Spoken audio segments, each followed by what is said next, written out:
Hello friends, last lecture में हमने जो क्वेश्चन सॉल्व किया था वो क्वेश्चन नंबर था हमारा question number second of exercise 1.4 in the class 11th maths.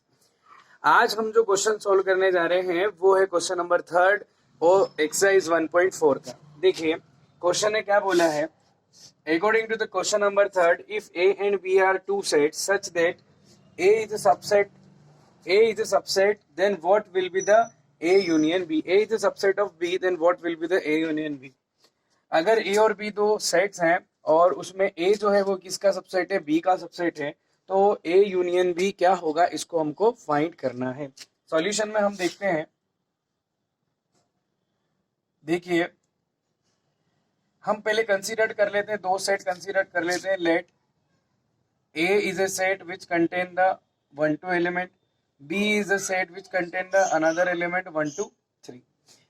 It is clear that ये बात हमारे यहाँ क्लियर हो जाती है, A is a subset of B. Why? Because each element of A is also element of B. Now we will find the A union B. हम A union B find करेंगे तो ये हो जाएगा 1 2 यूनियन, ये हो जाएगा 1 2 3। इसका मतलब ये हो जाएगा कि इसके अंदर हमारे पास 1 2 और कौन आ जाएंगे 3। Finally we will say that A union B is equal to, ये जो पूरा आपका सेट बना है ये कौन सा बन गया, बी बन गया। इसका मतलब ये हो गया ए यूनियन बी बी के इक्वल आ रहा है। तो यहाँ से हमको रिजल्ट मिल जाता है कि ए एंड बी आर अगर दो सेट है जहां पर ए बी का सबसेट है, तो what will be the A union B, A union B will be the set B. ये हमारा क्वेश्चन नंबर 3 यही क्लियर हो जाता है। हमने क्या करा, दो सेट लिए जहां पर हमने ए और बी इस तरीके से लिए कि ए किसका सबसेट बन जाए, बी का सबसेट बन जाए, क्योंकि ए का हर एक एलिमेंट कहाँ मिल रहा है, बी में। जब किसी सेट का हर एक एलिमेंट किसी दूसरे सेट में मिलता है तो फर्स्ट वाला सेट दूसरे वाले का क्या होता है, सबसेट होता है। तो यहाँ पर हमको ये बात पता चल गई है कि जब हमने इसका सबसेट किसी सेट जो किसी दूसरे का सबसेट है उन दोनों का क्या निकाला है, यूनियन, तो यहाँ पर हमारे पास कौन आ रहा है, सुपर सेट हमको मिल जाता है। ये हमारा क्वेश्चन नंबर 3 क्लियर हो गया। बात करते हैं इसी के साथ में क्वेश्चन नंबर 4 की। तो 4 क्वेश्चन हमारे पास है, यहाँ पर हमारे सामने ये क्वेश्चन आ चुका है, क्वेश्चन नंबर 4। क्वेश्चन नंबर 4 में हमें सेट ए दिया है, बी दिया है, सी दिया है, डी दिया है, और हमें यहाँ फाइंड करना है। फर्स्टली हमें क्या फाइंड करना है, ए यूनियन बी फाइंड करना है। देखिए सॉल्यूशन देखते जाइए, ए यूनियन बी हम कैसे फाइंड करेंगे। ए यूनियन बी में सबसे पहले हम ए के एलिमेंट की बात करते हैं, 1 2 3 4 जो है, और यहाँ पर यूनियन सबसे पहले, फिर उसके बाद हम बात करते हैं बी के एलिमेंट की, तो 3 4 5 6। आपको यूनियन की प्रॉपर्टी याद है, यूनियन कहता है कि जो एलिमेंट कॉमन है उनको एक बार लिखना है और जो एलिमेंट कॉमन नहीं है वो सारे आपके इसमें इंक्लूड होंगे। 1 2 3 और 4 यहाँ कॉमन दिखाई दे रहा है one time, and 5 and 6 that will be A union B. ऐसे ही आपको ए यूनियन सी निकालना है, ऐसे ही आपको क्या निकालना है, बी यूनियन सी भी निकालना है, और बी यूनियन डी भी निकालना है। अब हम बात करते हैं 5th क्वेश्चन की। ये मैंने फर्स्ट सोल्व करवाया है, आपको A union C, B union C और बी यूनियन डी निकालना है। 5th क्वेश्चन की बात करते हैं, हम कहते हैं A union B union C. सबसे पहले हम यहाँ पर ए यूनियन बी फाइंड कर लेते हैं। तो आप देख रहे हैं कि हमारे पास ऑलरेडी ए यूनियन बी की वैल्यू है, तो हम उसको कंसिडर कर लेते हैं। ए यूनियन बी 1 2 और 3 और 4 और 5 और 6 हो जाएगा। इसके साथ हम यूनियन निकालते हैं सी का हम यूनियन निकाल लेते हैं, और 5 6 7 8 इसके अंदर हमने सेट के एलिमेंट लिख दिए। आपको वही प्रॉपर्टी फॉलो करनी है, दोनों में कॉमन कौन है तो उनको एक बार लिखना है, जो नहीं है उनको सारे आएंगे। 1 2 3 4 5 and 6 are common in both, and it is 7 and 8, ये आ जाएगा आपके लिए। तो आपको ये यहाँ पर समझना ये समझ में आ गया होगा कि इसी तरीके से हम पहले क्या करेंगे, यहाँ ए यूनियन बी फाइंड कर लेंगे और डी का उसके साथ क्या निकाल लेंगे, यूनियन। इसी तरीके से पहले बी यूनियन सी फाइंड कर लेंगे और उसके साथ हम क्या कर लेंगे, डी का यूनियन निकाल लेंगे। तो ये क्वेश्चन भी बहुत आसान क्वेश्चन है जो कि आपको समझ में आ गया है।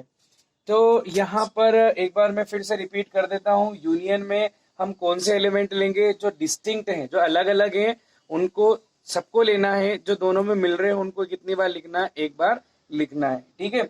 यहाँ क्या करा, तो यहाँ पहले इन दोनों का यूनियन निकाल लिया, ये आपको दिया गया, यहाँ पर अपन ने सोल्व कर लिया है। तो यहाँ से अपन ने इसको यहाँ ले लिया है और यहाँ आ जाएगा आपका यूनियन सी, तो सी के साथ अपन इसका क्या निकाल लेंगे, यूनियन निकाल लेंगे। We will calculate the union C after calculating the ये यूनियन बी। ओके, इस तरीके से हमको यहाँ पे समझ में ये क्वेश्चन आ गया। बाकी जो सिमिलर क्वेश्चन है वो आपको होमवर्क में करने हैं। हम बात करते हैं क्वेश्चन नंबर 5 की।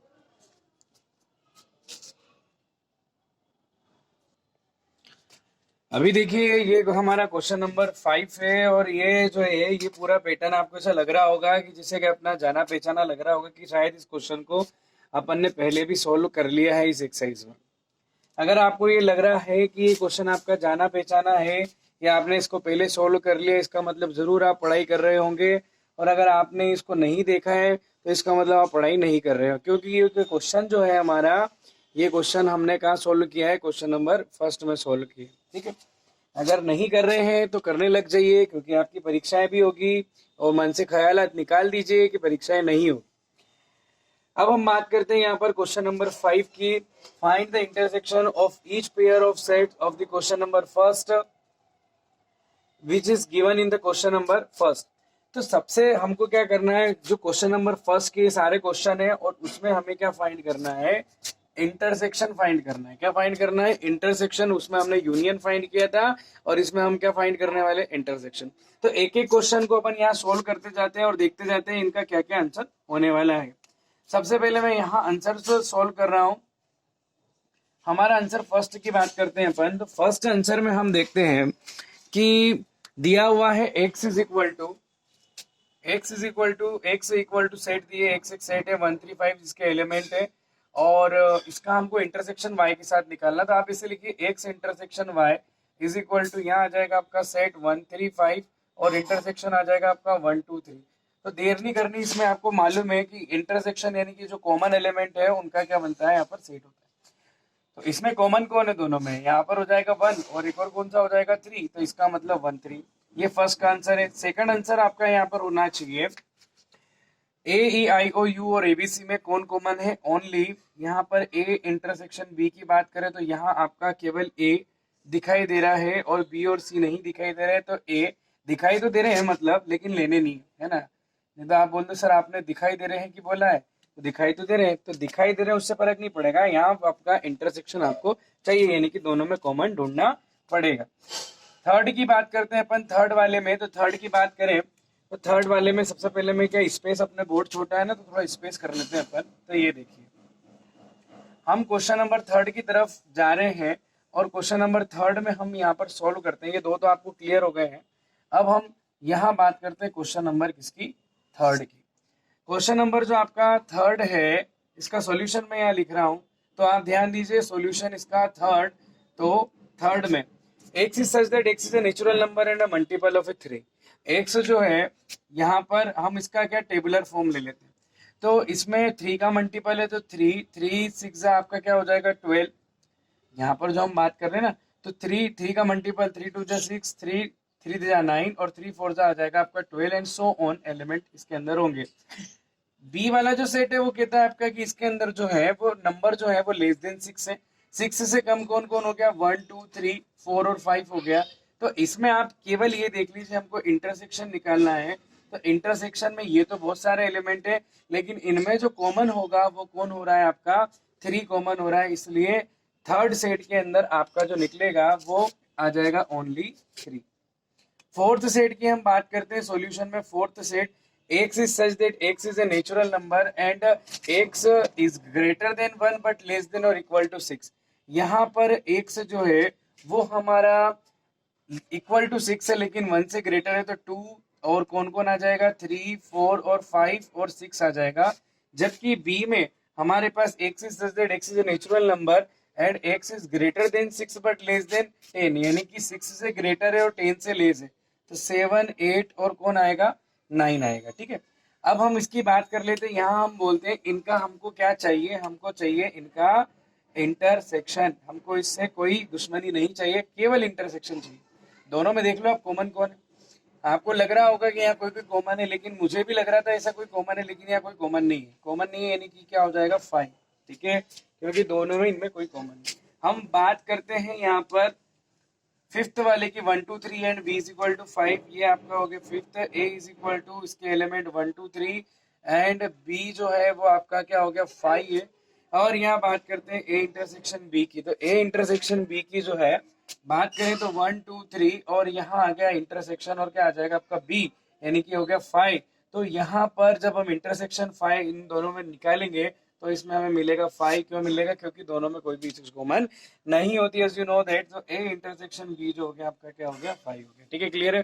तो ये सारे क्वेश्चन जो हमारे कहाँ बन रहे थे, क्वेश्चन नंबर 5 के अंदर जो बोला हुआ था कि आप फर्स्ट सेट के क्या निकालिए, फर्स्ट सेट के आपको निकालने थे इंटरसेक्शन, ये सारे हमने निकाल लिए।